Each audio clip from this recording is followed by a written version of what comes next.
Et là, à mon avis, où Mélenchon a une avance, notamment sur une partie du personnel de gauche, c'est qu'il comprend que l'important, c'est qu'à chaque fois qu'il y a ces bascules qui interviennent à des moments qui sont difficilement déterminables, on peut juste faire de la prospective, bah, c'est intéressant d'être toujours à l'avant-garde parce qu'on peut l'orienter dans un sens ou dans un autre.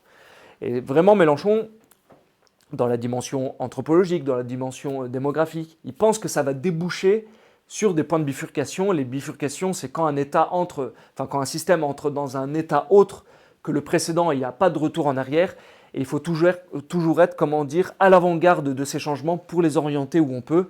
Parce que Mélenchon pense que les sociétés humaines sont des choses ductibles, qu'on peut pas manipuler, mais en tout cas qu'on peut orienter dans un sens ou dans un autre. Donc cette figure, comme par exemple Rima Hassan du palestinisme, pour lui, c'est intéressant parce que ça met une partie des foules, comment dire, en mouvement.